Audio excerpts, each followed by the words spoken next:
5 star hotel के reception पर एक कॉल आता है। कॉल करने वाला शख्स बताता है कि आपके होटल के रूम नंबर 922 में जो गेस्ट ठहरे हुए हैं उनकी तबीयत अचानक बिगड़ गई है और वो फ्लोर पर गिर पड़े हैं, आपको चेक करना चाहिए। इतना कहने के बाद कॉल डिस्कनेक्ट कर देता है। रिसेप्शन से स्टाफ को रूम नंबर 922 में भेजा जाता है। स्टाफ जैसे ही रूम का दरवाजा ओपन करता है घबरा जाता है, क्योंकि अंदर के नजारा जो होता है वो कुछ घबराने वाला ही होता है, भयभीत करने वाला ही होता है। दरअसल वो जो गेस्ट हैं वो फ्लोर पर गिरे हुए हैं और खून में लथपथ है, चारों तरफ खून फैला हुआ है। स्टाफ हिम्मत करता है, रूम के अंदर जाता है, उस शख्स की नाड़ी चेक करता है, नब्ज चेक करता है, लेकिन नब्ज नहीं चल रही थी। पता चलता है कि इस शख्स की मौत हो चुकी है। अब रिसेप्शन पर दौड़कर वापस आता है स्टाफ और आकर मैनेजर को इत्तला करता है। मैनेजर कॉल करते हैं पुलिस को। पुलिस मौके पर आ जाती है। जैसे ही पुलिस मौके पर आती है, आने के बाद जब ये पूरा माजरा देखती है तो रिसेप्शन पर कहती है कि आखिर कॉल कहां से आया था, उसकी डिटेल निकालिए। डिटेल्स चेक की जाती है तो जो कॉल आया था वो उसी होटल के एक रूम से आया था। अब उस होटल के रूम के बाहर जो सीसीटीवी थे उनको खंगाला जाता है, तो जिस वक्त कॉल आया था उसके फौरन बाद ही एक लड़का और एक लड़की वहां से तेजी के साथ जाते हुए नजर आते हैं। इनकी तलाश शुरू की जाती है। होटल में जो रिसेप्शन से पूछा जाता है कि कौन है ये लोग, तो रजिस्टर चेक किया जाता है। रजिस्टर चेक करने के बाद उसके अंदर से डिटेल्स निकाली जाती हैं। आपके यहाँ कौन कौन गेस्ट आया था, कौन कौन अवेलेबल है, कौन कौन जा चुका है। डिटेल्स चेक करने के बाद एक लड़का और एक लड़की का नाम आता है।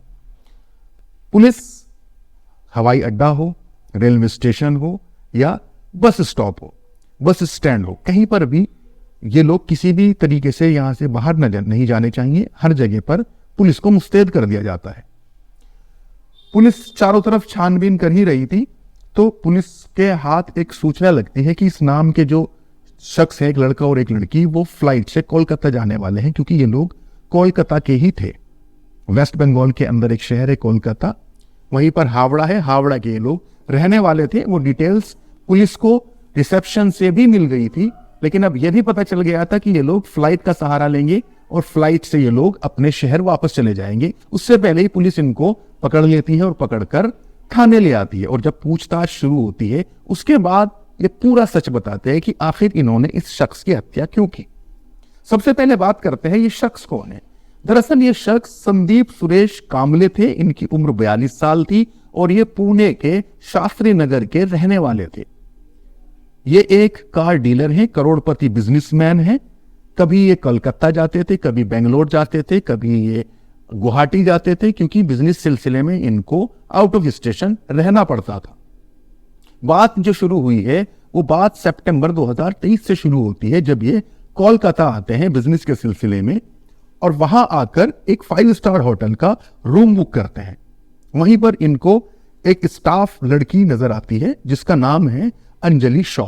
अंजलि शॉ की उम्र 22 साल है। ये अंजलि शॉ को देखकर उसकी बहुत तारीफ करते हैं, क्योंकि आमतौर पर सभी जितने गेस्ट आते हैं जब कोई तारीफ करता है तो स्टाफ खुश हो जाता है। वैसे ही वो लड़की भी खुश हो जाती है अपनी तारीफ सुनकर, थैंक यू बोलती है। नजदीकियां धीरे धीरे बहुत ज्यादा बढ़ जाती हैं और इतनी बढ़ जाती हैं कि इनमें दोस्ती हो जाती है। और फिर जो संदीप कामले हैं वो अंजलि शॉ को कहते हैं कि क्यों ना हम किसी और होटल में चलें। तो अंजलि शॉ इस बात पर इनकार नहीं करती और बोलती है ठीक है हम लोग चल लेते हैं। ये 22 साल और संदीप 42 साल, 20 साल का इनकी उम्र में अंतर था, लेकिन अंतर कोई मैटर नहीं करता। ये लोग दोस्त बन चुके थे और दूसरे होटल चले जाते हैं और इतने नजदीक आ जाते हैं कि फिर इनके बदन के ऊपर कपड़े भी नहीं रहते। उसके बाद जो संदीप सुरेश कामले हैं वो इसको फोर्स करते हैं कि मैं तुम्हारी वीडियो बनाना चाहता हूं, मैं तुम्हारे फोटोज खींचना चाहता हूं बिना कपड़ों के। इस बात पर लड़की ऐतराज जताती है, मना करती है, लेकिन ज्यादा फोर्स करने पर लड़की अपने फोटो निकलवा देती है और वीडियो बनवा देती है। उसके बाद से फिर यह सिलसिला शुरू हो जाता है। जब भी विनोद कामले कोलकाता आने के बाद लड़की को बुलाते, अगर वो आने से मना करती तो उसको ब्लैकमेल करते। लड़की फिर आ जाती, फिर से यही सब हरकत उसके साथ की जाती।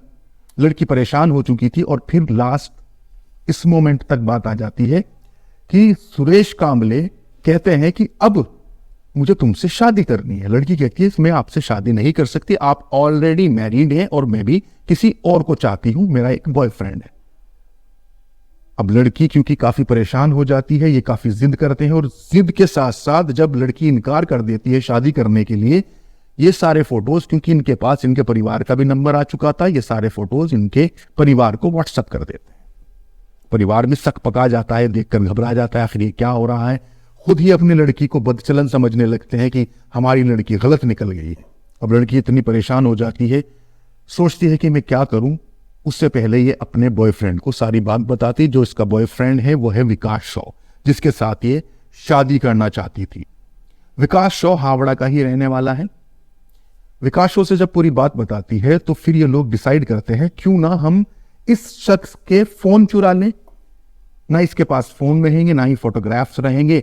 तो फिर ये एक प्लान बनाते हैं और जो लड़की है अंजलि शॉ, वो इनको गुवाहाटी बुलाने के लिए रजामंद कर लेती है। संदीप सुरेश कांबले 5 फरवरी 2024 को गुवाहाटी आ जाते हैं, रेडिसन ब्लू में होटल बुक करते हैं और जब वो नहाने के लिए बाथरूम जाते हैं तो अंजलि अपने बॉयफ्रेंड को बुला लेती है। जैसे ही वो फोन उठाकर भागने वाला होता है, जो संदीप सुरेश कांबले हैं जिनकी मृत्यु हो चुकी है, वो शख्स इसके बॉयफ्रेंड विकास को देख लेते हैं और पकड़ लेते हैं। अब छीना झपटी में वो अपना फोन छीनना उससे चाहते हैं और छीना झपटी में कुछ ऐसा होता है कि जो सुरेश कांबले है वो जमीन पर, फ्लोर पर गिर पड़ते हैं और उनका सर जो है फट जाता है। उनके सर से खून बहने लगता है। अब ये देखकर, क्योंकि इनका ऐसा कोई इरादा नहीं था, ये देखकर ये दोनों भी घबरा जाते हैं क्योंकि इनको तो सिर्फ वहां से फोन चुराने थे और अपने फोटोज वीडियोज डिलीट कर देने थे। ये सब देखकर इनका दिल नहीं मानता कि इस शख्स को ऐसे ही छोड़कर चला जाए, यहां से हम लोग फरार हो जाएं। ये लोग वहां से एक रूम से कॉल करते हैं रिसेप्शन पर और उनको इत्तला देते हैं ताकि रिसेप्शन से कोई आए और इनका उपचार हो जाए और ये ठीक हो जाए। उनका इरादा इनकी मृत्यु का, इनका मर्डर करने का बिल्कुल भी नहीं था। पुलिस ने ये सारी जो दलीलें हैं इनकी सुन ली हैं। इनको अभी तो गिरफ्तार कर लिया गया है। बाकी जो भी इनको सजा देगा वो कोर्ट देगा। अभी तक इनको न्यायालय के समक्ष पेश नहीं किया गया है। जैसे ही इनको न्यायालय के समक्ष पेश किया जाएगा, कोर्ट जो सजा सुनाना चाहेगा वो इनको मिल जाएगी। बहरहाल इस पूरी जो घटना है इसको सुनाने का मकसद आपको परेशान करना नहीं है, आपको जागरूक करना है। अभी के लिए इस घटना में इतना ही। फिर किसी और नई सच्ची घटना के साथ हाजिर होंगे। चैनल को सब्सक्राइब जरूर कर लीजिए। अगर फेसबुक पर देख रहे हैं तो फॉलो कर लीजिए। शुक्रिया।